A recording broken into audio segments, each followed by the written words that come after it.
2500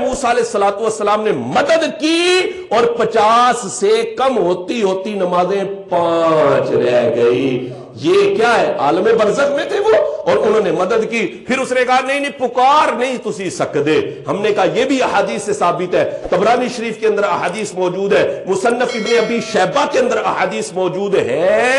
حضور ارشاد فرماتے بندہ جنگل کے اندر ہو, رستہ بھول جائے یا اس کا جانور جو ہے وہ دوڑ جائے تو وہ یوں کہے یا عباد اللہ اعینونی, اے اللہ کے بندو میری مدد کرو. تو غیر اللہ سے مدد مانگنا اس نظریے کے پیش نظر کہ اللہ کی عطا سے یہ بھی مدد کر سکتے ہیں, یہ نظریہ اہل اسلام کا, یہ نظریہ اہل السنہ والجماعت کا ہے اور یہ بالکل نظریہ قرآن اور احادیث کے عین مطابق ہے. یہ کیسے شرک ہو سکتا ہے؟ شرک تو نہیں ہوتا. پھر یہ فرماتے ہیں کہ جی ما فوق الاسباب مانگنا شرک ہے, جبکہ ما تحت الاسباب مانگنا شرک نہیں ہے. وہ ثابت کرنے کی کوشش کرتے ہیں کہ ما فوق الاسباب مانگنا بھی شرک نہیں ہے. وہ کیسے؟ وہ آصف بن برقیہ کا واقعہ بیان کرتے ہیں کہ وہ اسباب سے بڑھ کر انہوں نے جب حضرت سلیمان علیہ السلام سے ان سے مدد مانگی تو انہوں نے ما فوق الاسباب جا کر ملکہ بلقیس کا تخت پر جھپتے ہوئے اٹھا لائے. میں ان سے یہ ایک سوال کرتا ہوں, کیا ما فوق الاسباب واقعہ آصف بن برقیہ کے علاوہ بھی کسی نے کر کے دکھایا ہے یا صرف وہی پوری دنیا کو سناتے رہو گے؟ جو کہ کم و بیش 2500-3000 سال پہلے وقوع پذیر ہو چکا ہے. وہ تو خدا نے قرآن میں بتا دیا, خدا نے کرنا تھا کر دکھایا, لیکن اس کو کب تک پڑھتے رہو گے؟ اس کے علاوہ بھی کوئی اگر کوئی ایسا سچا واقعہ بتاؤ. اس کے علاوہ تو آپ نہیں بتا سکے, کچھ نہ دکھائی سکے. صرف کس سے کہانی ہوتا ہے کہ جی حضرت شیخ عبد القادر جیلانی نے وہ ڈوبتی ہوئی بیڑی کو تارا تھا اور بڑھیا کی بارات کو بچایا تھا. صرف کس سے وہ کہانیاں ہیں. اور دوسری بات جو کہتے ہیں کہ سن 65 کی جنگ میں داتا صاحب نے اور تقریباً ہر شہر کے ولی نے وہ بم پکڑے تھے, کبھی کوئی ریکارڈ تو نہیں ہوا. یہ صرف قصے کہانیاں ہیں, یہ کب تک چلتی رہیں گی؟ یہ ثابت کرنے کی کوشش کرتے ہیں کہ جی زندوں سے مدد مانگنا جائز ہے, مردوں سے مانگنا جائز نہیں ہے. اور یہ ثابت کرتے ہیں کہ مردوں سے مانگنا بھی جائز ہے, کیونکہ مردے تو ہوتے نہیں ہیں.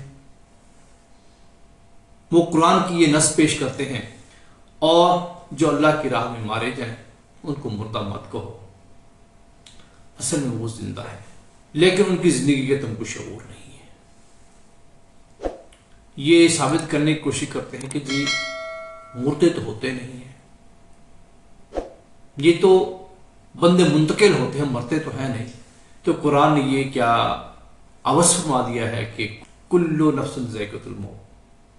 تو یہ کیا غلط فرما دیا ہے کہ یہ جو انسانوں کے جسم ہے کیا اس دنیاوی زندگی کا اختتام نہیں ہوتا؟ یہ تو ہر بندہ جانتا ہے کہ انتقال ہوتا ہے, بندہ یہاں سے وہاں منتقل ہو جاتا ہے. جب عالم برزخ میں چلے جائیں گے تو یہاں تک کی زندگی ختم. لیکن ایک اور بات اسی ہی آیت میں فرمائی گئی ہے کہ بل احیاء ولکن لا تشعرون, ان کی زندگی کا تم کو شعور نہیں ہے. جناب والا, جب آپ کو شعور ہی نہیں ہے ان کی زندگی کیسی ہوگی تو ان سے مدد آپ کیسے مانگ سکتے ہیں؟ مدد ان سے مانگی جا سکتی ہے جو کہ آپ کے سامنے ہے.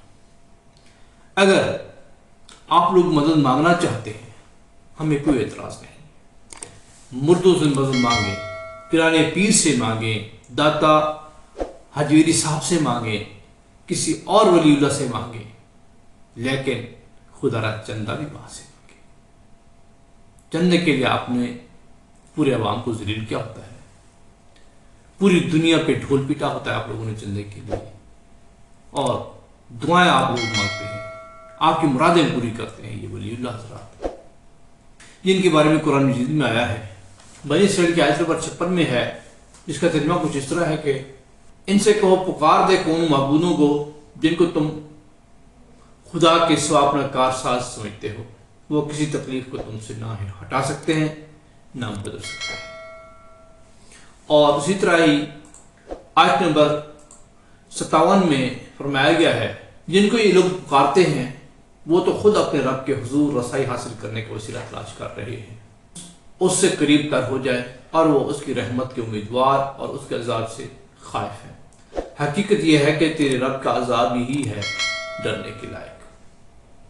اور اسی طرح ہی سورہ مائدہ کی آیت نمبر 75 جس میں ذکر آیا ہے کہ مسیح ابن مریم ان کے سوا کچھ نہیں کہ بس ایک رسول تھا، اس سے پہلے وہ بھی بہت سے رسول گزر چکے ہیں۔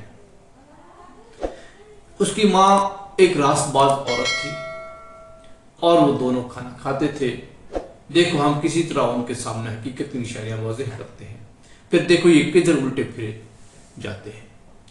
اور اسی طرح ہی سورہ مائدہ کی آیت نمبر 76 میں فرمایا گیا ہے ان سے کہو کیا تم اللہ کو چھوڑ کر اس کی پرستش کرتے ہو جو نہ تمہارے لیے نقصان کا اختیار رکھتا ہے نہ نفع کا، حالانکہ سب پہ سننے والا اور سب کچھ جاننے والا تو اللہ ہی ہے۔ حدیث میں آتا ہے کہ حضرت عمر رضی اللہ تعالیٰ عنہ فرماتے ہیں، روایت کرتے ہیں کہ رسول اللہ صلی اللہ علیہ وسلم نے ارشاد فرمایا میری شان کو اس طرح مت بڑھا دینا جیسا کہ نصارہ نے عیسیٰ ابن مریم کو تعریف میں مبالغہ کرتے ہوئے ان کے مقام سے بڑھا دیا تھا۔ میں تو اس کا بندہ ہوں، اس کا بندہ اور اس کا رسول ہی کہنا۔ اس میں واضح کہا گیا ہے کہ جو بھی مدد مانگنی ہے اللہ سے مانگنی ہے، جو بھی ہم نے دعا کرنی ہے وہ اللہ سے کرنی ہے۔ رہی بات یہ بات کہ بریلوی حضرات مختلف حیل و بہانوں سے اپنی کہانیوں کو سچا کرنے کی کوشش کرتے ہیں۔ اسی طرح قرآن میں فرمایا گیا ہے کہ قرآن سے جو متشابہات ہیں اس میں صرف اور صرف لوگ حاصل کر سکتے ہیں تو وہ گمراہی ہے، ورنہ محکم آیات جس میں کلیئر کٹ بتایا گیا ہے کہ مدد مانگنی ہے صرف اللہ تعالیٰ سے، جو کچھ بھی دے گا اللہ تعالیٰ دے گا، اس کے علاوہ کسی کے کچھ اختیار میں نہیں ہے۔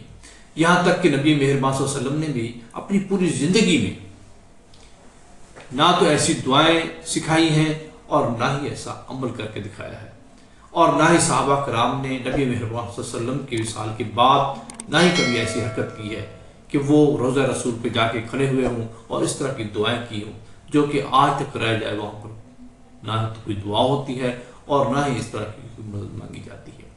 باقی جتنی بھی قصے کہانیاں ہیں یہ ساری کی ساری یہ من گڑت ہے، لوگوں کو پاگل بنانے کے لیے ہیں۔ یہ جو کم علم لوگ ہیں، یہ جو قصے کہانیوں کے لکیر کے فقیر ہیں ان کے لیے تو ہو سکتے ہیں، لیکن جو علم رکھتے ہیں، جو عقل رکھتے ہیں، جو سوچ رکھتے ہیں وہ انشاءاللہ ان کہانیوں سے بچ جائیں گے۔ محترم ناظرین، یہ ہیں تعلیمات ہمارے بزرگوں کی، ہمارے بریلوی علماء کی، جو کہ انسان کو شرک کی دعوت دیتے ہیں، جو کہ اللہ کے ساتھ دوسروں کو شریک ٹھہرانے کی دعوت دیتے ہیں، اور کسی نہ کسی طریقے سے یہ کہتے ہیں کہ خدا سے خالص دعا نہ کی جائے، ڈائریکٹ خدا سے نہ مانگا جائے، کسی نہ کسی وسیلے سے مانگا جائے، کوئی بھی بزرگ خدا سے عطا کی ہوئی چیز لے کر تم کو دے سکتا ہے، حالانکہ وہ خود مدد کا طلبگار ہوتا ہے۔ اللہ تعالی ہم سب کو ہدایت فرمائے۔